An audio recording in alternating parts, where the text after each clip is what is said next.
All right. Hello, everyone. Welcome back to the Home to Self podcast. My name is Lilly, and today on the show, I've got Noelle. Noelle is a holistic health coach slash nutritionist and a friend of mine here in Colorado as well. A business owner helping women from everything from losing fat to kicking cravings and really just helping them create a healthier, more holistic lifestyle overall. And so I'm going to let you introduce yourself in just a moment and explain in your own words what it is you do and how you help women. But what I just want to point out right from the get go is that I just feel like your approach to health and wellness is so refreshing because I feel like it can be a space that can be very toxic and restrictive and just what's the word, dogmatic in many ways.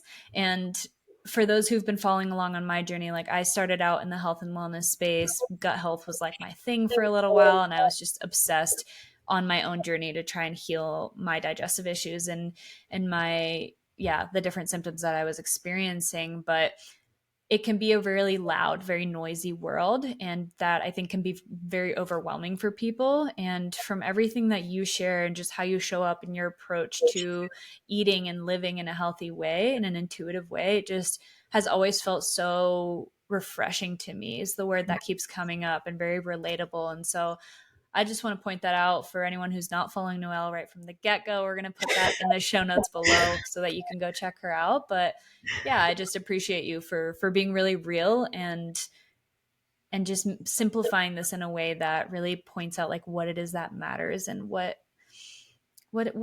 this is all about, you know? And so I'll pause there for a second. I want to hear from you in your own words, like what is the work that you do and why is it important to you? Yeah. First of all, thank you for that, Lily. That's really refreshing for me to hear because it does seem quite noisy out there when it comes to the health and wellness and nutrition space. And I think it's important to me to be the voice that I wish that I had 10 years ago. And yeah, to give you a little bit of background on me, I am a holistic health coach, as Lily said. I'm an educator and a content creator on Instagram. And my approach is really person-centered. I think that, as we were saying, it can get very the health and wellness space, especially on Instagram, on social media, can be very regimented, list oriented. Like the type A girlies love it because it's like, here's your 15-step morning routine. And like, this is how you're going to be healthy. And this is how you're going to like cure your gut health. And this is how you're going to cure your hormones. And that's all beautiful. It can be really beautiful and it can serve people really well. But I think the most important thing is coming at it from where you are in your journey. And first learning to make contact with yourself and have whatever comes next, like whatever steps you take in your healing or your health or your nutrition journey, be coming from a place of, okay, what is the best thing for where I am right now? And this connection that I have with myself right now being the foundation of everything. So I think that that's why it's the most important thing to me, is because that's the thing that I was missing for so long in my journey, is this connection to self, which is why I love your podcast and what you're doing here and bringing women home to themselves, because it really does start there. Everything starts from this place of center, right? Yeah, absolutely. It really does. It starts with the self, right? And so, and this is why it's like, no matter what journey we're on, whether it's, like health and trying to get our physique in a certain way or like career relationships or whatnot, it's like if we're not connected to ourselves and what it is we need in that moment and what's best for us, which is a constantly evolving process and Mhm. requires that deep connection to oneself, then we can use all these journeys albeit like good for you and something positive, like you're wanting to get your health in order, but we can end up using that in ways that end up harming us or disconnecting us further from ourselves or having the Yes. opposite effect of what we'd like for it to. And so Yes. I'm curious to hear, you know, most of us get into this work because of our own experiences, right? And you kind of alluded to that already, but I'm curious to hear what that disconnect felt like for you, if there was one. You know, you said you wish you would have had more of this information in this kind of approach 10 years ago. So like what was that journey like for you that got you to where you are today? Mm. Yeah, the first word that comes to mind is disassociation. You know, I had physical symptoms. I had cystic acne and really gnarly digestive symptoms and other kind of physical things that manifested in my journey. But I think like the thing under the foundation of it all, or maybe like what all of those physical things stemmed from, was this inability to inhabit my body and to like be in my body, to connect to myself, to like recognize my emotions. And it was a lot of trauma stuff down. There was a lot of disconnection to myself and therefore disconnection to other people, and seeking validation and seeking health through trying to do all of the things. And then just as you described, it's like the dose makes the poison, right? So like, yeah, weightlifting is really great.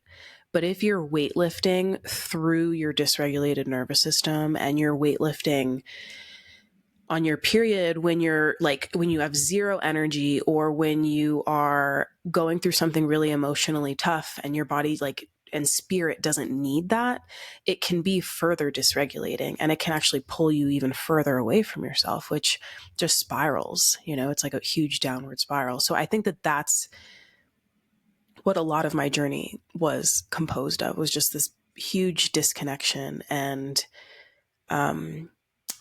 finding a way slowly and painfully to come back to myself. Mm-hmm. And it wasn't until I did that emotionally, I think, that most of my physical symptoms, like my cystic acne and like my digestive issues and IBS and all of that, and my sleep issues, started to resolve. I was like, magic, right? It's funny how that works. Yeah. Yeah. Can you share a little bit about what that process was like for you? Because I'm over here like, yes, that was my story too. You know, like for so long, I was doing quote unquote all the right things on paper, right? And this is something I talk about a lot. It's like all the things that I thought I had to do to be healthy, I was doing them and then some. Like I Mm-hmm. was, but like you mentioned earlier, when there is that disconnect of like, what do I need right now? What's my body asking for in this moment? Which, especially for women, is like constantly changing and evolving. Mm-hmm. And if it's not coming from this place of like self acceptance and love, then it can backfire. And that's what Mm-hmm. happened for me. And so I'm curious to hear what that healing process was like for you. I'm sure there's so many layers to it, but could you just shed some light on what that process was like in a Yeah. nutshell? Do you want to get real? Yeah, of course. Yeah. Okay. So this, yeah, might not be what you're expecting or what people would expect, but like, yeah, just exactly what you're talking about. Like, instead of all of the to-dos and like the things on paper that you think are healthy, that just further disconnect you from yourself, if you're not first building that relationship with yourself. I was so far apart from myself that I mentioned stuffing down trauma, and I'll mention the trauma, or like the thing specifically that I feel like I had to start to begin to heal. But also I was like very emotionally unavailable, both to myself and to other people.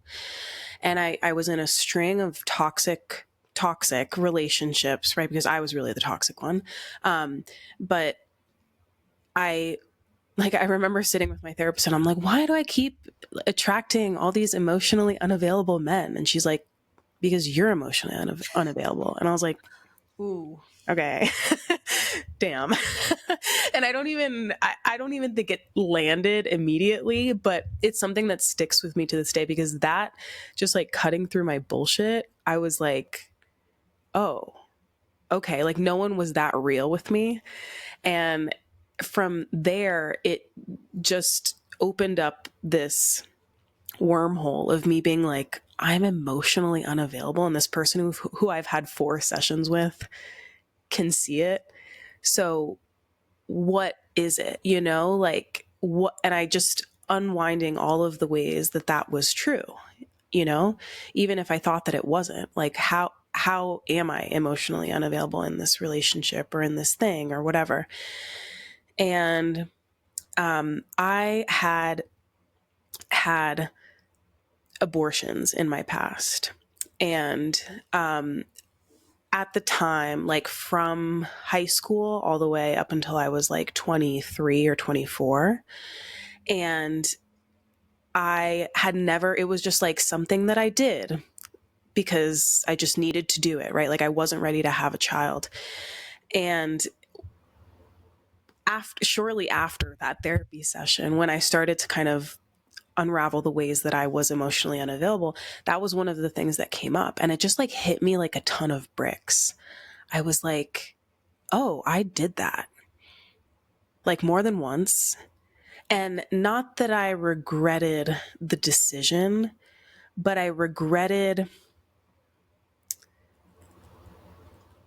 maybe decisions that I made prior to that that made me available in a way that I shouldn't have been, that my self-worth was that lacking, that I made the decision to sleep with that person who, wasn't worthy of me, or to be that version of myself that was living that reality.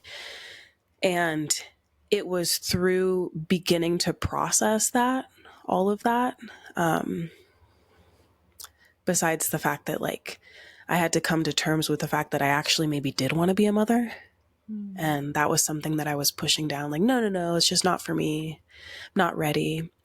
And it was dark and it was heavy, but it was like me getting to the root of a lot and to the core of my being, at least in one way. There's endless threads that we can always be pulling on, but those were huge things for me to reckon with. And it was through that honesty with myself that I was able to build on, right? Because like you building a weightlifting regimen, or like you trying to be vegan, when you're so out of touch with yourself that I couldn't even admit that I wanted to be a mom, or that I actually wanted to be married, right? Or I wanted a loving partner.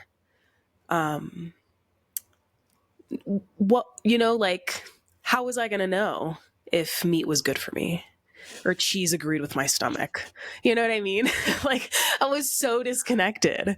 So it had to come from like looking at all that stuff in the face to be able to actually make choices that were really genuinely good for my physical health, Mm-hmm. Thank you so much for sharing that. First of all, I feel, although everyone has their own stories and their own experiences that, cause them pain and struggle that they're still reckoning with at this point in their lives, I think that there is such a beautiful undercurrent of that disconnect that happened at some point in our lives, usually when we're younger, but it just happens so often. And then we build this like wall between us and our truth and like what's real for us, right? And then that Yeah. honesty that starts to, when we really decide it's time to look and Yeah. be real with ourselves, that's when the unraveling begins. And that's when we begin to find our way back and like really meet ourselves in ways that we maybe never have. Yeah. Right. That's And such I a good think way that, to put it, is the wall. Like we build this wall between ourselves and then what's real, because it's painful, yeah. right? To look at all that stuff. Yeah. Yeah, it's really uncomfortable, and a lot of people don't even have the resources or the support, Yeah. to start. But I love that you're willing to share this, because like we were talking about food, there's so much more that's happening under the surface that Mhm. so many women aren't aware of. And then if you're not aware of that disconnect and whatever's going on beneath the surface, it can be so easy to judge yourself, shame yourself, guilt yourself when you're not making all the right decisions or you can't stay consistent with the habits that you want. And so although it's hard, I think it does also offer so much compassion when you actually understand a little bit more of like why you are the way that you are, why you Yeah. have these different patterns. And so I'm curious to hear from you, like circling back around, like how did that impact your health journey when you started to heal that disconnect from yourself and becoming more emotionally available first to yourself and then to Mhm. others? Like how did that improve your relationship to food and health? Yeah. Honestly, it was pretty immediate looking back. Obviously, it wasn't from one day to the next, but I was vegan at the time and I really thought that it was like the best thing for the planet. It was the best thing for my body. Like I had watched all of the documentaries and I was like fully drinking the Kool-Aid of veganism. And once I embarked on that emotional healing journey, like a deeply spiritual healing journey, it made me more willing. And again, this is in hindsight, because as it was happening, I'm not sure that I was able to put words to this, but I do think that it made me more willing and able to look at what was actually happening like in my physical health and be like, okay, does this actually feel good when I eat this? Like I'm secretly, guiltily going to get a carton of eggs because I'm craving eggs. What does that actually mean? You know, is that my body telling me that maybe this could be a good thing for me? If I'm looking at the Chipotle lineup and I'm wanting the chicken and I'm looking at the tofu with dread, is that a sign? you know? So, I think that I was physically more able to be in contact. Like, okay, oh my God, my stomach's starting to hurt. I'm really bloated. I'm really gassy. What did I just eat? I ate beans and tofu. Okay. And it was through making note of those things and then starting to connect the dots that I was able to draw those conclusions. And, um, shortly after that, I moved to Colorado, and my dad was actually diagnosed with cancer, and we were living with him at the time. My sister and I were living with him, and it ended up being a huge blessing because we were able to be there and physically support him through that. And we got him on a holistic oncologist, and we were very into the whole, like he did he did the chemo and radiation, but he also, like, we made sure that all the other piece was there. And one of the things that the holistic oncologist wanted him to do was to eat animal protein. And at the time we were eating tempeh and tofu and beans every night. And she was like, that's fine a few nights a week, but I really want him to eat bison and lamb and lean meats and fish, like as much fatty fish as he can. And we were like, okay, well, and there was something about having to do it for him that made it less guilty for me, because up until that point, like I mentioned, like I was guilty about eating eggs. I was guilty about ordering meat, even though my body was craving it. And we started cooking like that, and we were all eating the same meals, and I ended up feeling so good 6 months later. I was like, this is like, I feel great. I feel energized. I'm losing fat. I'm building muscle. My gut issues are gone. And it was through that experience and just being able to be real with myself that so many of those physical symptoms disappeared. Oh my gosh. And yeah, it was just really amazing. It was just really amazing what happened. But yeah, does that answer your question? Yeah. Yeah, of course. And it's Kind of forgot where I was going with that. it happens. Yeah, no, the question was like, how did how did your emotional healing journey really translate over to your relationship with food? And that is such a good point of like, you're actually starting to be able to listen to yourself, Mm-hmm. which we all talk about, I think, but a lot of people are like, I don't even understand how to start. Like, how do you do that, right? Especially when you've lived your whole life so disconnected Yeah. from yourself for whatever reason. There's a multitude of reasons. And we were also we grew up in a society, most of us, that just really values like logic and intellect over the body and the actual sensations, right? And our Mm-hmm. intuition as women. And so I think that's a huge point in and of itself, is like you start to trust yourself a little bit more. You start to like listen and tune in and have a deeper connection, which in so many ways, in all aspects of our lives, like that is our GPS, is what I like to call it, Yes. right? It's like there's no one diet fits all. We Right. know this. And yet the only way to really figure out what works for you is trial and error and that connection to yourself and your body. So I'm Mm-hmm. curious if you have tips for the listeners on how to improve that relationship to food based on, that connection to themselves. Like, how do you guide someone to start to tune in a little bit more and, yeah, use that as help on their journey to really finding what works for them? Yeah. I think the first thing starts with mindset. And it's really important to acknowledge, like you said, this culture of a logical way of thinking, disconnection from the intuition, and also a culture of, for lack of a better term, groupthink. Like, I just think about the ideology that I got captured by with veganism.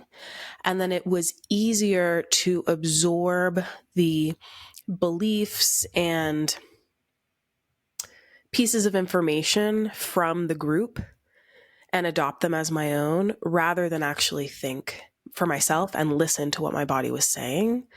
Right. So like it's really important to acknowledge that. Like that is all that is our default setting.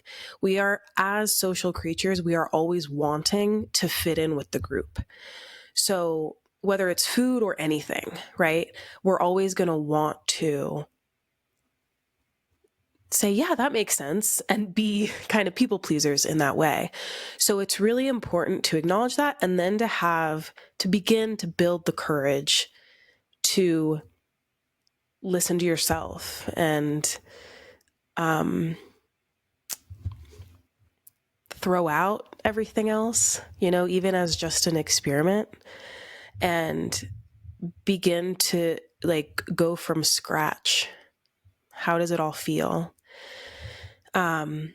So one is definitely building the courage and addressing the mindset, addressing the bias, our natural bias. And then it's so tacky, but I really feel strongly about keeping some kind of a food journal. And I hate to call it a food journal. In my programs and things, I've called it a language journal in the past, because it's less about each piece of food that you're eating. Like, you're not tracking calories or anything like that, but it's more like, what is the language that your body is speaking to you in? Mm. So making note of your beverages and your breakfast and your lunch and your dinner, but also your bowel movements and also your energy levels.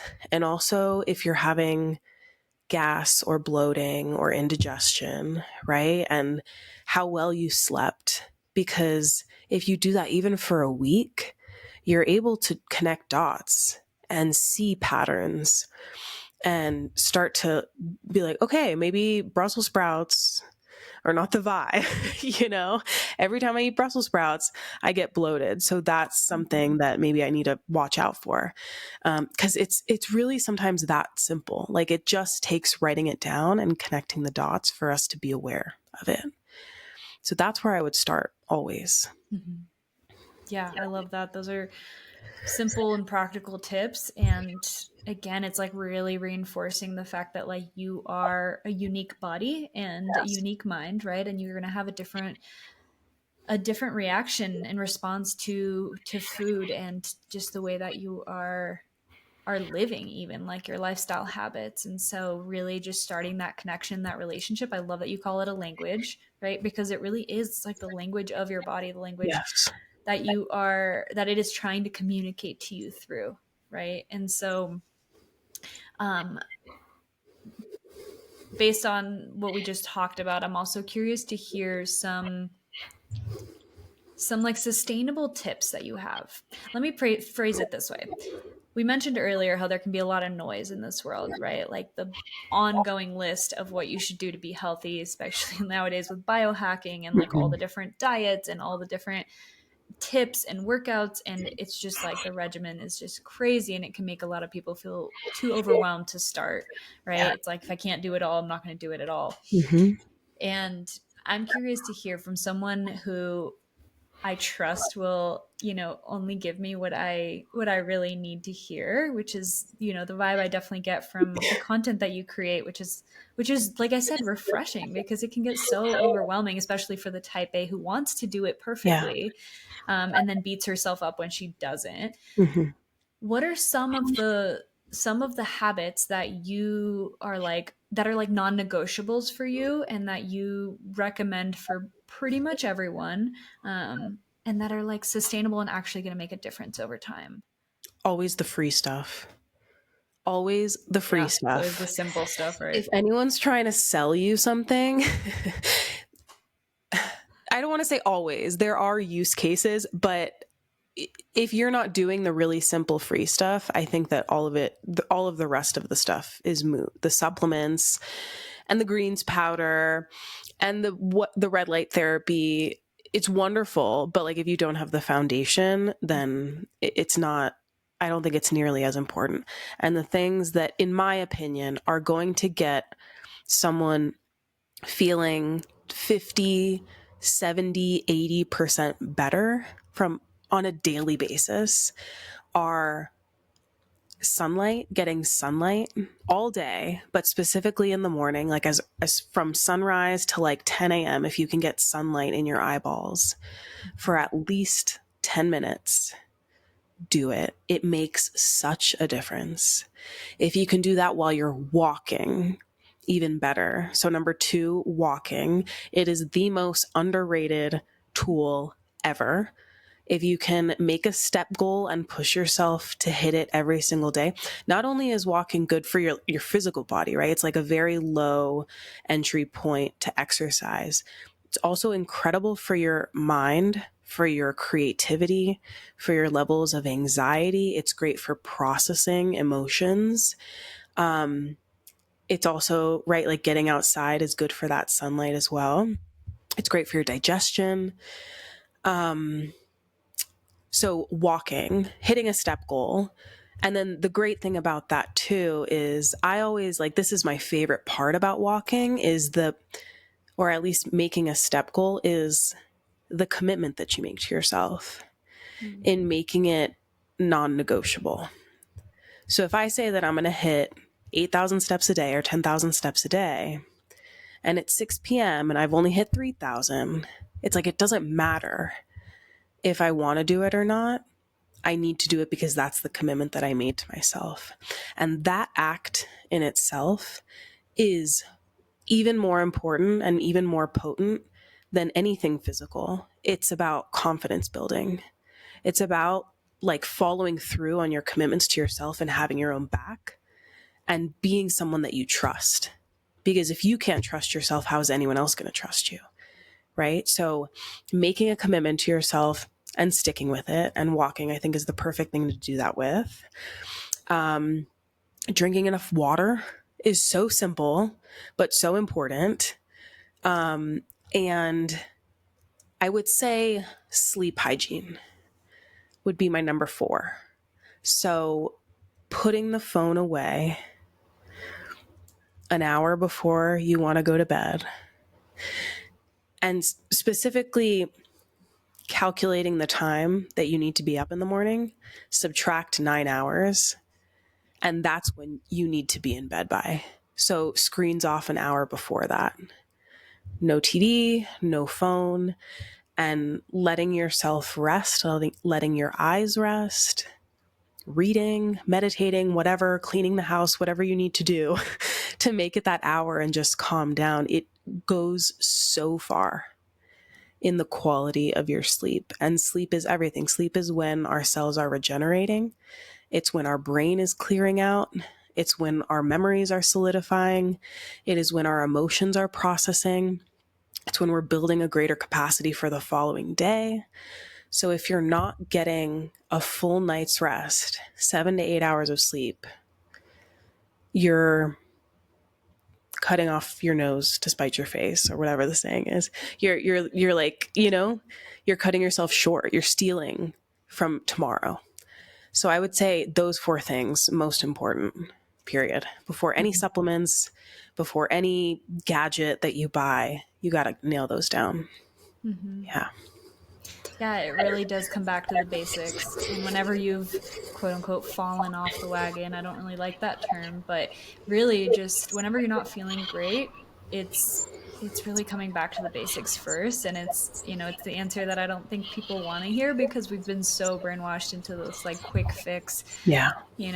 magic pill mindset mentality. But it really is, it is that. And like you said, if anyone is trying to sell you like the answer in just Yeah. this quick little thing or product, it's just, to me, it's a red flag if the Yeah. basics aren't already taken care of. And but it's also like it's, you can view it from the perspective of like how awesome that the main things I need for my health, like if I were to do nothing else besides maybe like eat whole foods, whatever, if you want to throw that in there, great.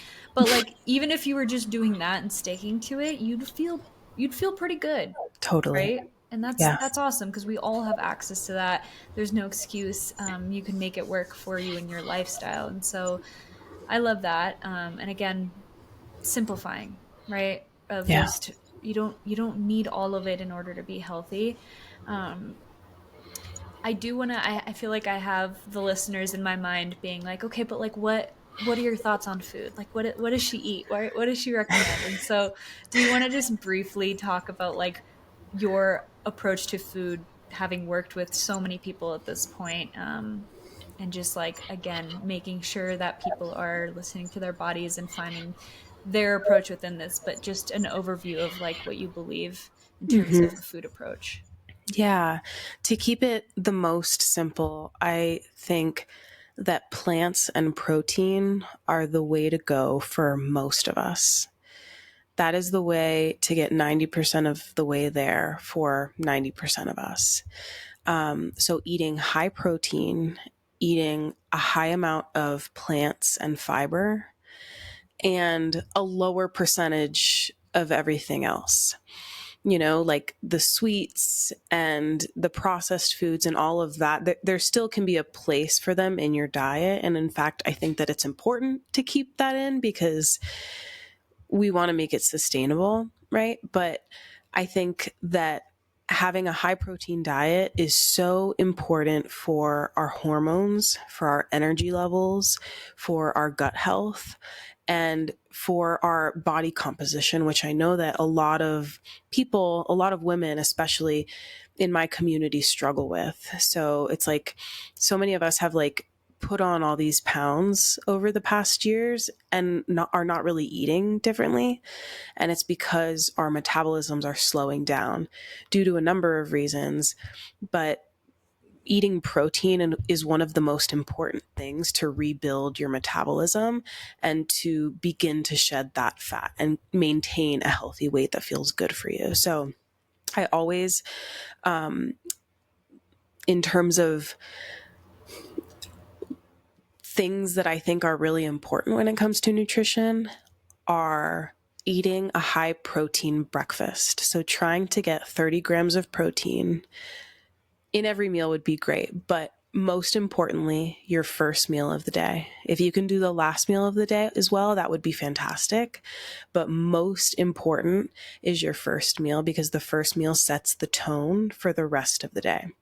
Your blood sugar response, aka your energy levels, your fat metabolism, your glucose response, is set by that first meal of the day. It's everything else, no matter what you eat for the rest of the day, it's going to be affected by that first meal. So by stunting your blood sugar response first thing in the morning and eating a high amount of protein, you're going to be setting yourself up the rest of the day for an even better day. It's going to cut your cravings. It's going to cut your bloating and your indigestion. So make that first meal something that's high protein. If you can do high fiber, even better, like some eggs, some sausage, even some leftovers from last night. Amazing. Some chia pudding with Greek yogurt. Amazing. I would say building in fiber sources that you can eat consistently. So my favorite fiber sources, like I wish more people knew that an avocado has 12 grams of fiber in it. That's over a third of the amount of fiber that you need in a day. So if you can eat an avocado every day, you're going so far for your gut health and for your digestion. So avocados, chia seeds are also really high in fiber. And then blackberries and raspberries are really high in fiber, as well as beans. So like looking up a list of foods that are high fiber and finding the ones that you can work in realistically every day. Not all of us are going to have like a perfect variety of meals every single day, every single week, you know? Sometimes it's easier to just keep what works and keep the rotation of meals that works and foods that work. So finding what you can do in terms of fiber, in terms of protein, and just sticking to that. And then I would say number 3 most important thing is starting to become aware of added sugar if you can. And this is like so difficult because there's also an emotional eating component to this where we often use food and specifically sweets as a way to regulate emotions, to numb, to wind down, to comfort, to reward. So, but just becoming aware of the added sugar in your diet, because I don't really love this term, but it's one that I think everyone has heard. Added sugar is empty calories. You know, it is something that you don't necessarily need. You don't need in your diet actually at all. And it's just something that we do because we favor hyper palatable foods in our diet. And that's okay. Like there's a place for it again. But starting to become aware. So like if you usually get 4 pumps of syrup in your Starbucks, can you start getting 3 or 2? You know, if you buy sweetened Greek yogurt, can you get the plain one and add your own sweetener so that you can start weaning down little by little? Stuff like that, where it's not cold turkey, but just becoming aware, you know, and reducing it where you can. Mm-hmm. Yeah. I love that. Yeah. Super helpful to just kind of get an idea of how to navigate the craziness that is like feeding ourselves and, Yeah. you know, achieving the goals that we desire and the energy levels and such. But yeah, it's like that's enough guidance to like get an idea, but also leaves enough room to like find your own way to Yeah. make that sustainable for yourself, you know? Yeah. My next question is, you know, as someone who has worked with as many people as you have at this point, especially women, I wonder, I'm curious to hear if there's any themes that you see or patterns that you notice that are common for what gets in the way of women like achieving their health goals. Like, is it primarily food related in your perspective, or are there other factors that like you keep seeing? Yeah. The thing that comes to mind immediately is all or nothing mentality. Mm. I see a lot of type A women because I myself identify as being a type A kind of person, which is a regimented person, someone who really likes order, who likes lists, who likes to know what to do, likes to know the schedule. And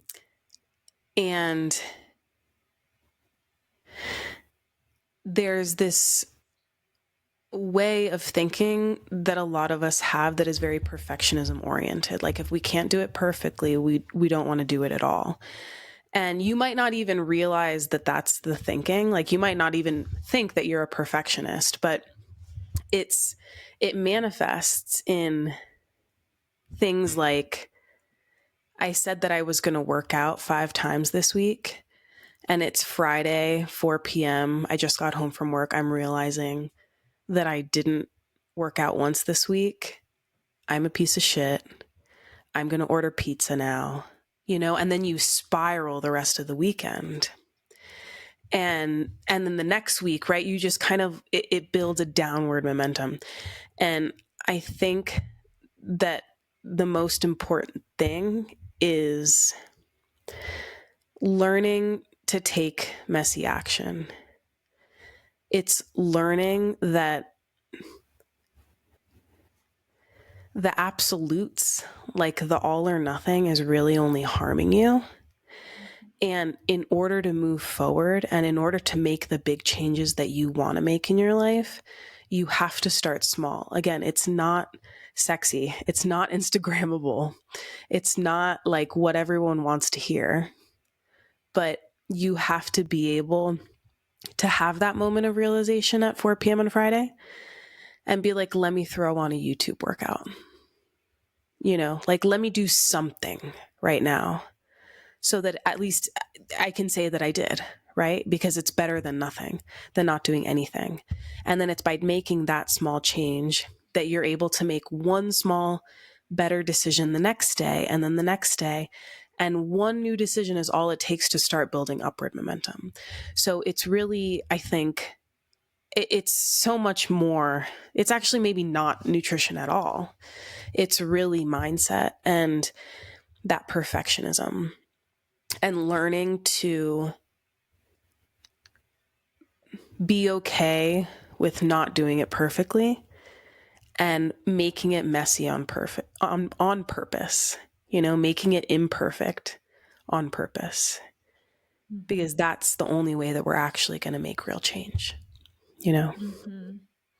Yeah. Yeah. And like, notice how this is for health, but also for everything in our lives, Mm-hmm. right?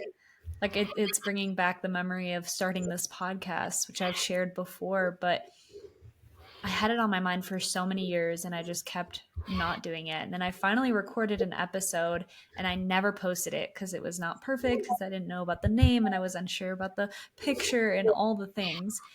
And then at some point it finally just hit me where I was like, what if I just like give myself permission to do it messy?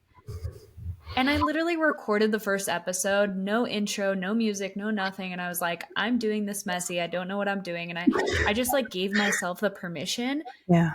and boom, like all the resistance, I just was able to move through it. And I Yes. was like, that's so interesting, because it just like hit me so deeply in that moment that the only permission I needed was from myself to do it messy, Mm. And Yeah. it's crazy how much we think it's because of external circumstances or because we don't have the right things in place or the time or the things, but it's Mm-hmm. really like our commitment to ourselves and our commitment to letting it be human. It's like, to be messy is to be human also, right? And so Mm-hmm. I love that yeah, that again, that's something that I think everyone can relate to in some area of their lives, and health is such an important place to do that, because we've seen, especially on social media, everything looks so perfect and beautiful and all the meals are so, like insta worthy and whatnot, Yeah. but like your life is going to look probably a lot messier than that, and that doesn't mean you're doing it wrong. Right. It's So messy because it's supposed to be messy. And I think that you talked about this in a post recently, but like, we're always so afraid of what other people are going to say or think about us. But just as you said, when you give yourself permission, you don't need permission from anyone else. Like, if you can find that solidarity within yourself, it actually doesn't, you realize it doesn't matter what anyone else thinks, yeah. like no one else is thinking about you as much as you're thinking about you. Yeah. Like, Yeah. think about how much we think about ourselves and our own lives and our worries of what other people are thinking. Like, everyone is doing that about their Mm-hmm. own lives. Mm-hmm. And so there's not a lot of room left to, like, consider someone else's. And so it's just really addressing mindset and that connection to yourself. Like, that really is at the root of so much of this. Um, and so I have two more questions for you Okay. before we start to wrap things up. Um, we're gonna first wrap this one up around food and health, and I mean, it's not even just about food. There's so much, but the question is like, what advice would you give your younger self 10 years ago or so who was starting on this journey? And it can be about food or anything else. I always get so stuck on this because I'm like, if I heard this advice 10 years ago, would I, Would it work? it only works because I have the perspective that I do now. That's fair. Yeah. But assuming that I would actually take it to heart,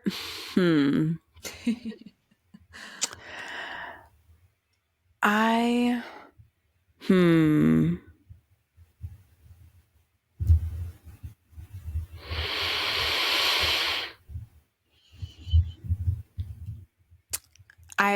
The thing that's coming to mind is go inward.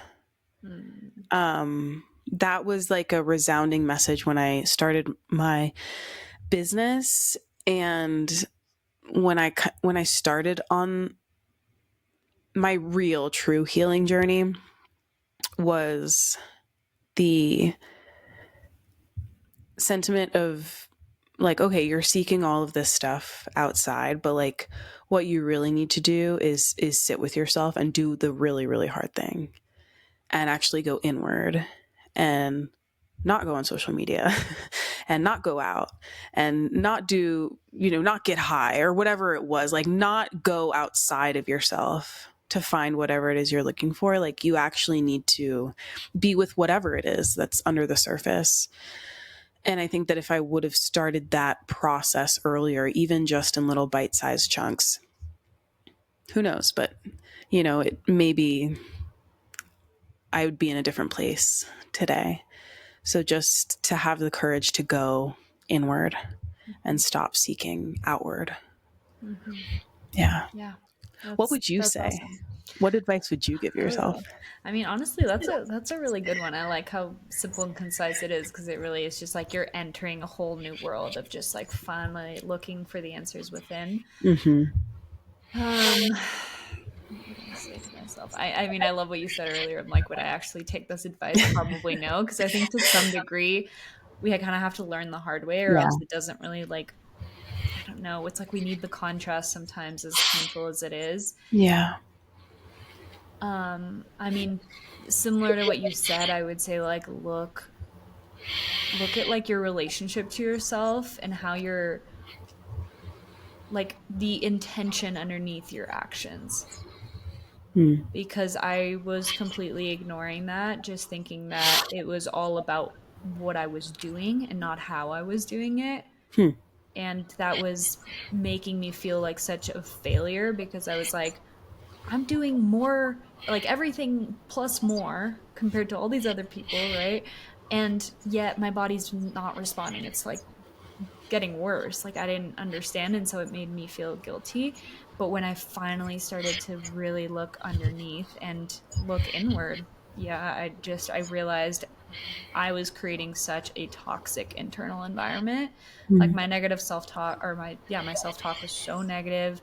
I was just putting myself under so much pressure. Like there was so much. I was going to the gym because I hated the way I looked and just all of these fearful tactics to try and get Yeah. me to a place I wanted to be was not working for me. And so yeah, it's not the sexy like quick fix solution, but it really is what works and it makes in my opinion it makes the making the healthy choices and the right choices for you so much easier. Mm. So much easier, right? And then you're not like fighting yourself on the way to health.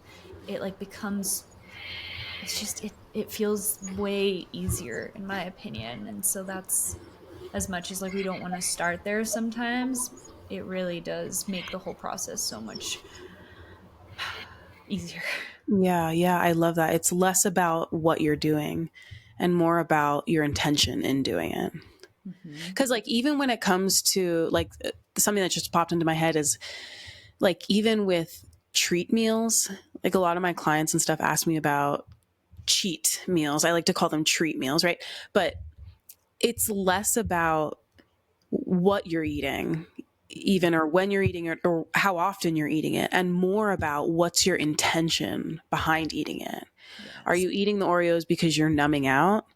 Or are you eating the Oreos because you're like, I would like some Oreos, and it's like this fun little treat for yourself where you're going to have some and then stop rather than eat 3 sleeves in a total days. So it's less about the what and more about the why. Mm-hmm. Yeah. 100%. Yeah. It's crazy to me now looking back. I'm like, oh my gosh, I restrict so much less. Like I Mm. kind of eat whatever I want. I mean, I eat healthy for the most part, but it's like I allow myself to, like you said, have the treat meals or have the things when I really want them. Yeah. And my body is like just so much, Yeah. it looks better, it feels better than ever before. And so it's like that. But again, I had to like really go through that in order to like believe it, because I think if Yeah. you tell someone that who's in the middle of it, like in the thick of Yeah. it, it's hard to really believe that. But I mean, hopefully like if someone needs to hear this and they choose to like create lived proof for themselves, I'd hope that these types of conversations can prevent people from having to like really really learn the hard way, which I know we both have had to. So Yeah. that's my hope. But Yeah. okay, last question. Well, we still have some rapid fire ones at the end, but the Ooh, last like okay. juicy question is, you're a mom now, Yeah. right? And it's been so beautiful to watch that, like watch you go through that transition and step into motherhood. And I'm just curious what that transition was like for you, and how that has shifted you as a person, both with your work and just as a human overall. Because I don't know, I think for a lot of people, motherhood can really become that like wake up call to like be nicer to ourselves and to take things less seriously and to, yeah, come home to ourselves in many ways. Yeah. And so I'm just curious to hear from you about motherhood. Yeah. Well, to answer the question of how that transition was for me, it was personally really, really difficult. Mm. My pregnancy was difficult because it was an unexpected pregnancy. And I had just started my business. I was like just getting it off the ground. And when we found out we were pregnant, it was like, I thought my life was going to be over. I thought Mm. that, which like I knew it wasn't consciously, but I felt like I was like, oh my God, this is the end of the world. And I had to grieve a lot, this life that I had been planning for myself. And that honestly continued through my entire pregnancy and then like shortly into my postpartum period. And what I think the big shift for me was, I think when she started to become like a little bit more conscious. And for reference, my daughter's almost 2 now. So this was like maybe around 4 or 5 months where she started to like, she's looking at you, and she's starting to sit up and she's starting to not just look at you, but like see you and notice what you're doing. And there was some like coming to God moment where I was like, oh, I'm her example of how to be a human, of how to be an Mm. adult. And that's something that's always stuck with me, that like, I don't just have a baby that's so cute and so adorable and so loving, but I have a baby adult. I'm raising an adult here. She's going to be an adult a lot longer than she's going to be a baby. And what kind of adult do I hope she's going to be? Mm. Because I'm her example for how she's going to be. And it was that realization that made me take more chances in my life and in my business, that made me take more messy action. Cause I'm like, I don't want to show her that I'm like a scaredy cat, you know? I want to show her how to be courageous and how to do things out of love for herself. It was that realization that made me so much more willing to follow through on my commitments to myself. Cause I'm like, I need to show her what it's like to trust yourself, you know, and to like have your own back. So it was a really big realization for me that I'm the example, and how I want her to be is how I better show up, because she's going to do what I do, not what I say to do, you know? So and it's like, it's the ultimate personal development, because it really shows you all your shadows. But if you can meet that, if you have the courage and the heart to meet that with love and openness, then I think you build your capacity to grow even more and be an even better human and mother. So yeah, I would say 10 out of 10 recommend becoming a mom. Yay. I love that. I love you. Thank you for being so real and honest and open about your journey. I think this is going to help a lot of people, and yeah, myself included. I know motherhood is approaching, not in the next year or so, but we'll see. We'll see when life decides it's You never time. know. But Yeah. you never know. I know I say that, I'm like, ooh, I but certainly didn't.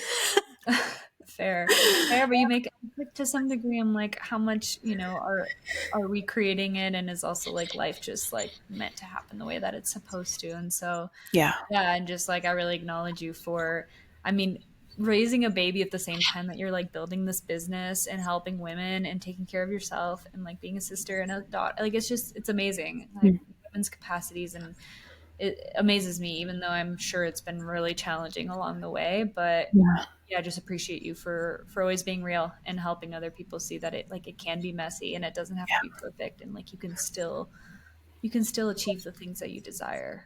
Yeah. Thank you. Thank you for that. And also that your capacity can grow. It will grow. You know, like that was something I remember being, it was like day 4, day 5 of like having a newborn. And I mean, it's like 1:30 a.m. And my now husband is like rocking her to sleep in the rocking chair. And I'm sitting there pumping. And he's like, we're never doing this again. And I was like, I agree with you right now, but there must be a reason that people have more than one child, you know, like there must be a reason. And I remember thinking, like, this is the hardest thing ever. We're never going to get, like, this is insane. There's no way we're going to get through this. But truly, every day, your capacity grows when you go through hardship of any kind. And you just literally live to fight another day. Your capacity grows that much more, and it will always rise to meet the challenge. Yeah. I love that reminder too, because it's like it's motivating to like go towards the fears and take the risks and like trust that like your capacity will grow. It's like we Yes. try to think about how can I possibly do this thing, start the business, become a mother, whatever it is. But it's like the you that you are right now is not the Yes. you that you're gonna be, when you're in Yes. that situation. And so yeah, it's amazing. It's really powerful. And Yeah. yeah, so are we ready for some rapid fire questions? Okay, I'm a little nervous, but let's do it. They're simple and they're fun. Okay. No stress. But okay, what is one of the most important lessons you've learned along your journey? God, I'm freezing. That everything is data and nothing is wrong. Ooh, that's a good one. Okay, top 3 health and wellness practices. We've talked about some, but Daily walks, morning sunshine, protein in every meal and snack. a book that you'd recommend for people who are interested in health and wellness, or any other book that comes to mind that you want to share? Not health and wellness, but The War of Art. It's the Okay. best. For the little blurb says winning your creative battles and like overcoming creative blocks or something like that. But it's really about the concept of resistance in any form of making yourself better, whether that's Mm. making your art, like if you're a writer or a musician or a painter or anything, but also if you're starting a business or if you're on a health journey, there's resistance that always is going to meet us. So the book is about like personifying resistance Mm. and working through it, which it's the best book ever. I read it very regularly. And I'm just finishing up again for the fourth time now. So Ooh. yeah, I feel like I started it a while ago, but I did not finish it. I wonder if I still have it. I'll have to get back into it. might be time. Yeah. Yeah, might be a sign. All right, the last question. This podcast is called Home to Self, and we've touched on that. It can mean so many different things to different people, but I'm curious to hear, what does coming home to yourself mean to you? Coming home to myself means sitting with what's here and stopping the stimulus, stopping the external seeking, and just being with whatever it is that's here, whether it's happiness or sadness or grief or overwhelm or just angst and discomfort, and just being with that and breathing with that. And that's the foundation of everything that will follow. Beautifully said. Thank you Yeah. so much. I'd love for you to share how people can connect with you if they want to work with you. I know you have a meal plan subscription Yes. now. If you want to share all the things, that'd be Yes. awesome. My Instagram handle is Noelle_M as in Mary. So NOELLE_M as in Mary. And that's the only social media I have right now. So everything is going to be there. I share education and content and recipes there. And currently, my main offer is a meal plan subscription where I give a new high protein, gut healthy, hormone healthy meal plan every single week, along with a grocery list and all of the detailed recipes and pictures. So that is a monthly subscription available on my Instagram. And I have lots of fun stuff coming in the pipeline for the next few months. So stay tuned. Yes. Yeah, definitely go follow Noelle. I'll put her information in the show notes below for easy access. But like I said, your content is just, it's engaging, it's relatable, it's fun, and it's helpful. And so I'd recommend it for everyone. And I love the meal plan idea. I mean, I think that that's like the number one stressor for so many people, especially women. And so to just help with that in a way that isn't just like your boring like delivery service Yeah. meal is really exciting. I'm like, ooh, that seems like a great tool to have. Yeah. Thank you. Yeah, Yeah. I have a lot of fun with it and it's really exciting for me. So thank you. This has been Yeah. really fun and I'm grateful to have been here and to have had this conversation with you. Likewise, I really, really appreciate you coming on, sharing your story, giving all the tips and light and wisdom that you have. It's been really, really fun. And I'm just so grateful to have you in my life. So thank you. Thank you, Lily. All right, everyone. We will catch you on the next one.